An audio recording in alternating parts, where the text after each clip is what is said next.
Un silence absolu, en paix avec elle-même.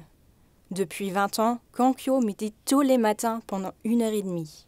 Un rituel qui n'était pas si simple à ses débuts.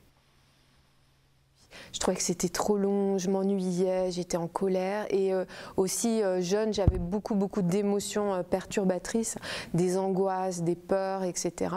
Et donc rester immobile avec tout ça, c'était ultra dur. Dans cette nouvelle vie, elle n'a pas seulement laissé son passé derrière elle, mais aussi son nom. Dans sa vie d'avant, Kankyo s'appelait Isabelle. Désormais, parler de son passé et d'elle-même à la première personne vont à l'encontre de sa foi. J'ai du mal à dire moi j'aime ceci, j'aime cela. Pour vous, Isabelle n'existe plus oui, en même temps elle existe toujours pour mes parents, hein, donc ça dépend ce que pour moi, hein, mais c'est une partie du passé qui a fait que je suis ici.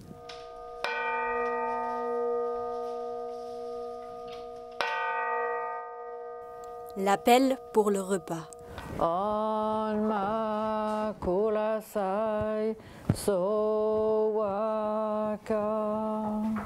Un repas aussi en silence. Après la prière, plus personne ne parle. Des règles strictes et des journées planifiées à la minute près. En fait, le fait que ce soit des rituels qui reviennent chaque jour, ça crée une structure, ça crée un cadre et c'est plutôt rassurant plutôt qu'ennuyeux. Hein. Et le repas lui change tout le temps, il est délicieux. La vie dans le temple ne l'empêche pas de communiquer avec le monde qui l'entoure. Facebook, Instagram et un blog personnel. C'est sur ces plateformes que beaucoup de gens lui demandent des conseils. Une vraie nonne 2.0. Je suis toujours touchée quand des personnes m'écrivent parce que souvent c'est des longs mails où ils racontent des choses personnelles et j'essaie de prendre le temps de répondre. Ouais.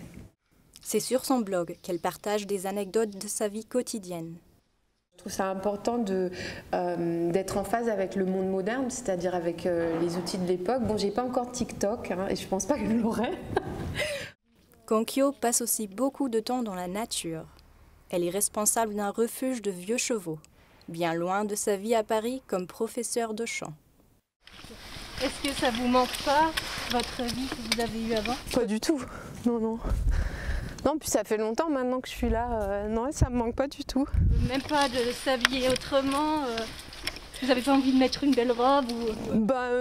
Non, enfin, pourquoi ça vous plaît pas? Super.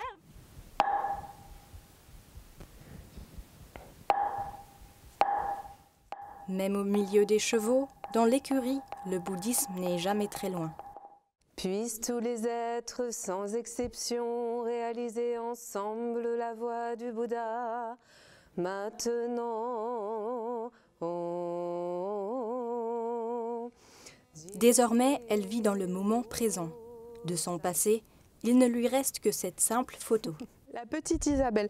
Alors là, 18-20 ans, quelque chose comme ça. J'avais une vie d'étudiante normale. Hein. Ouais. Donc les fêtes, les sorties, les concerts. Et, ça je fais plus, mais c'est pas triste. C'est très vivant la vie que j'ai. Donc j'ai vraiment autre chose qui est plus nourricier en fait. Kankyo a trouvé son équilibre dans cet endroit paisible. Combien de temps elle y restera encore, ça, elle ne peut pas le dire. Mais ici et maintenant, elle ne regrette rien de son choix de vie.